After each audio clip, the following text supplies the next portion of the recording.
Hey everyone, I'm on a mission to hit 1,000 subscribers, and I'd love your help to get there. If you're enjoying the content, do me a favor. Hit that subscribe button right now and join the family. The Cleveland Browns quarterback room just exploded, and it had nothing to do with football. One moment, it was just another quiet day at training camp. The next, helmets were hitting lockers, voices were raised, and a single Instagram post had the entire building on edge. The spark? A Nike event. One that crowned Shedeur Sanders as the face of the next generation, while leaving Dillon Gabriel completely off the list. To most people, it might have just been a marketing decision, but inside the Browns facility, it felt like betrayal. Because when that Nike post went live, Shedeur front and center in custom gear, Gabriel didn't just see another ad, he saw his spotlight stolen. And what happened next turned a simple brand deal into one of the most talked about meltdowns in the NFL. It started with a notification. A single post from Nike's official account, bright, bold, and impossible to ignore. Front and center was Shedeur Sanders, decked out in a limited edition cleat collection with the caption, "The future isn't waiting, it's already here." Within seconds, the post exploded across timelines.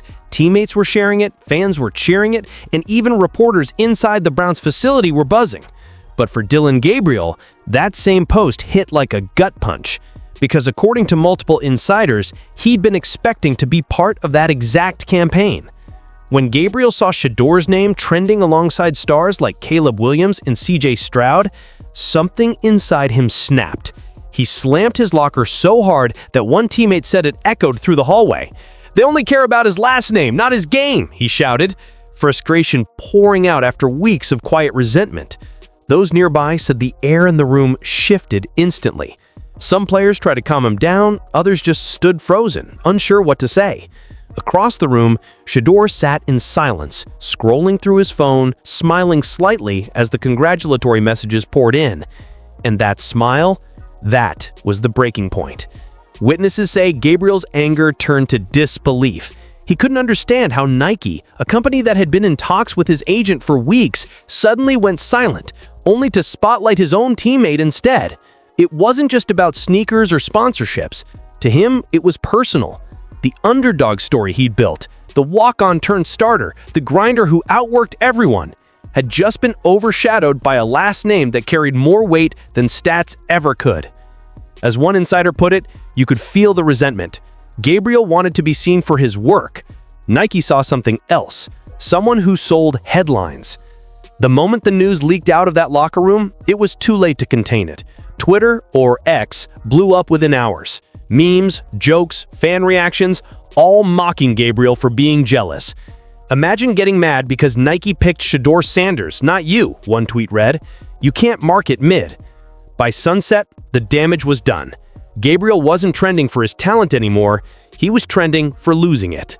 But what no one realized yet was that Nike's decision went way deeper than a brand preference. And the reason Gabriel was left off that list had been brewing for months behind the scenes. What most people didn't know is that Dillon Gabriel's name was supposed to be there. According to multiple insiders, Nike's marketing team had been in quiet talks with Gabriel's camp for weeks. His agent had pitched the perfect story. The kid who wasn't handed anything, who fought through doubt, who turned himself from a backup into a franchise quarterback.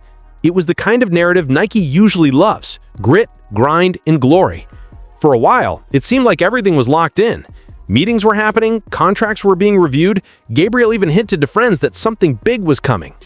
Then, everything went silent. No calls, no follow-ups, no explanation, just silence.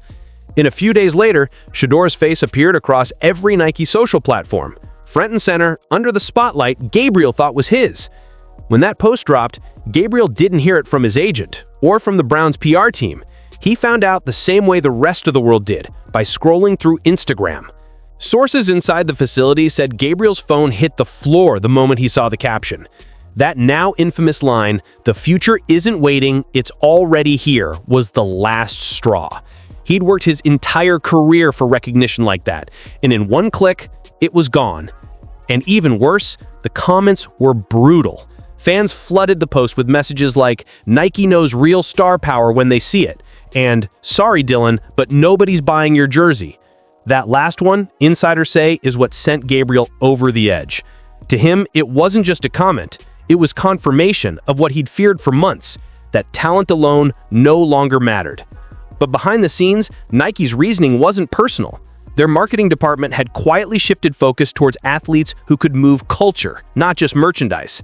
They weren't looking for the best stat lines, they were looking for faces that could trend, go viral, and cross over into mainstream conversation. And while Gabriel's numbers were impressive, his name didn't pull clicks. Shedeur's did. Still, that didn't make it sting any less. People close to Gabriel say he felt blindsided, even betrayed by both the brand and his team. His camp had been told he was in serious consideration only for Nike to ghost them without warning. To him, it wasn't business, it was personal disrespect. As one teammate later put it, he didn't lose a deal, he lost what he thought was his story. But what Gabriel didn't know yet was that Nike's move wasn't random, it was part of a much bigger strategy, one that had less to do with performance and everything to do with power, image, and influence. At first it looked like favoritism, the son of Dillon Sanders getting yet another corporate spotlight. But once insiders started talking, a different story came out, one that revealed Nike's real game plan. The truth was, Nike wasn't just picking players anymore, they were building brands.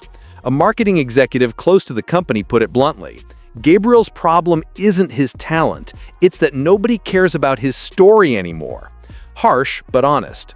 See, Nike wasn't chasing quarterbacks who could just throw touchdowns. They wanted ones who could break algorithms, players who'd go viral after every press conference, every outfit, every quote. In that world, Shedeur Sanders wasn't just an athlete, he was a cultural force. His Instagram engagement alone rivals Hollywood celebrities. Every post racks up hundreds of thousands of interactions. He doesn't just play football, he lives in the center of the conversation. His highlights trend, his interviews circulate, and his confidence sells. Whether fans love him or hate him, they talk about him. And that's gold for a company like Nike. Dillon Gabriel? He's the opposite archetype. Quiet, focused, not flashy. A classic player in a world that rewards personality over performance. He doesn't spark debate on ESPN segments or set Twitter on fire with a single quote. He just plays ball. And for Nike, that's no longer enough. Behind closed doors, Nike's executives reportedly made it clear they wanted quarterbacks who could transcend the game, ones who could reach audiences that don't even watch football. In short, they wanted icons, not just athletes. That's why Shedeur was the obvious pick. He brings attention, energy, and the Sanders name, a brand legacy that still commands headlines decades after Dillon's prime. To Nike, it wasn't about favoritism, it was about influence. One insider described it like this: Shedeur sells a lifestyle, Gabriel sells stats, and lifestyle always wins. And that's when the ugly truth started to set in, not just for Gabriel, but for everyone watching. In today's NFL, the scoreboard isn't the only place players are competing. They're fighting for visibility, for influence, for relevance in a league that's becoming as much about clicks as it is about championships. Gabriel may have had the better numbers, but Shedeur had the better narrative. And in modern sports, that's what moves product. But the drama didn't stop there, because once word spread inside the Browns locker room about Nike's reasoning, lines were drawn. Teammates began choosing sides, and what started as a marketing move turned into an emotional war inside the team. By the next morning, the Browns locker room didn't feel like a team anymore, it felt like a standoff. The energy was off, heavy, like everyone was walking on eggshells. Some players tried to act normal, laughing and stretching before practice, but the tension was too obvious to ignore. Everyone had seen the clips, the tweets, the memes. They'd read the comments dragging Gabriel and hyping up Shedeur. It was impossible to pretend nothing had changed. Reporters described it as palpable silence. Gabriel went through his warm-ups in total focus, but his face said it all. Jaw tight, no smiles, no small talk. When he missed an early throw, he slammed the ball into the turf hard enough that even the coaches looked stunned. Meanwhile, Shedeur stayed composed, his demeanor calm, unbothered. He signed autographs for fans after practice, posed for pictures, and when asked about Nike, he just smiled and said, "I'm grateful for the opportunity." Simple, clean, professional. But that short, polished answer only made things worse, because to the rest of the locker room, it looked like two different worlds colliding, the business side of football versus the grinded-out mentality of the old school. Veteran players were frustrated. One anonymous lineman told a reporter, "We've got real games to win. This Nike drama, it's noise. If Dillon can't handle Shedeur getting some shine, maybe he's not built for this league." To them, Gabriel's anger looked immature, an emotional outburst over something that didn't happen on the field. But the younger guys saw it differently. A few rookies pulled Gabriel aside privately, telling him they understood. They said it wasn't about jealousy, it was about respect. "You outplayed him last season, bro. You threw for over 4,000 yards. Shedeur barely cracked 3,200. But Nike doesn't care about stats anymore. They care about storylines." The numbers didn't lie. Dillon Gabriel, 4,127 yards, 32 touchdowns, 11 interceptions, 67.8% completion. Shedeur Sanders, 3,214 yards, 24 touchdowns, 9 interceptions, 65.1% completion. On paper, Gabriel was the better quarterback, but that didn't matter when Shedeur's jersey sales doubled his and his social media engagement tripled it. That's when the split became clear. Half the locker room believed Gabriel had a point, that the league was turning into a popularity contest. The other half thought he was letting his ego ruin chemistry. Teammates started sitting in different corners, conversations got quieter, even practice routines felt divided, one side gravitating toward Shedeur, the other quietly backing Gabriel. A veteran safety later described it best: "It stopped being about football. It became about who people believed in." And that division didn't stay hidden for long. Reporters started noticing Gabriel's body language, his distance from teammates, his lack of communication with coaches. Beat writers began publishing stories with headlines like "Tension Mounts in Cleveland QB Room." The Browns tried to keep it internal, but word travels fast in the NFL. By midweek, the whispers had become headlines. Players were now being asked on camera whether the locker room was split over a Nike deal. No one gave a straight answer, which told fans everything they needed to know. But behind the scenes, things were getting worse.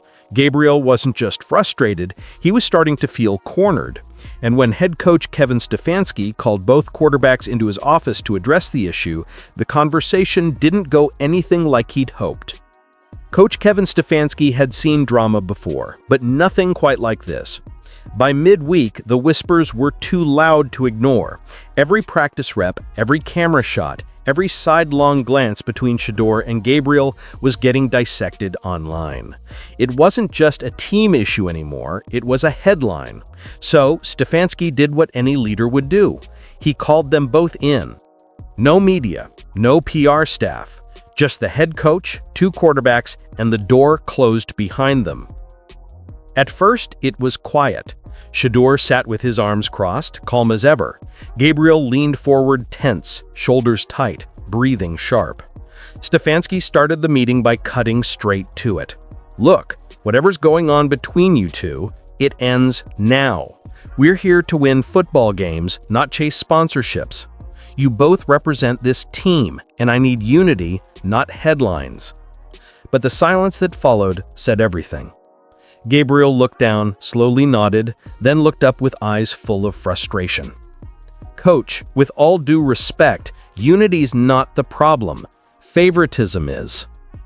That's when the floodgates opened. According to sources familiar with the meeting, Gabriel unloaded everything he'd been holding in. He accused the organization of pushing Shedeur into the spotlight, highlighting his clips on the Browns' social pages while ignoring Gabriel's. He mentioned how Shedeur got more promotional appearances, more marketing backing, more attention from ownership. He even brought up the Nike situation, saying, "We both know if my last name was Sanders, that deal would have been mine." Stefanski tried to cut in, reminding Gabriel that team media coverage isn't personal, but Gabriel wasn't finished. He said, "This isn't about football anymore. It's about who brings in the money. And I get it, Shedeur's the big name, but I earned my spot here. I worked for this. I didn't get here because of a name." The room went still. For the first time since the meeting began, Shedeur spoke. calm, measured, almost too composed. "I'm here to play football. Everything else is extra." Simple words, but in that moment, they hit like a hammer. To Gabriel, it sounded dismissive, like Shedeur didn't even care about the chaos surrounding him. To Stefanski, it sounded like the perfect PR line. To everyone else who'd later hear about it, it sounded like confidence. But to Gabriel, it felt like confirmation that nobody in the building understood how much this was eating at him. People close to the team say Gabriel's voice broke slightly as he fired back. "You don't get it, man. You were born with cameras on you. Some of us had to fight just to be seen." That's when Stefanski stepped in again, trying to calm things down. He talked about team unity, about leaving egos at the door, about focusing on wins instead of headlines. But at that point, it was too late. The damage had been done.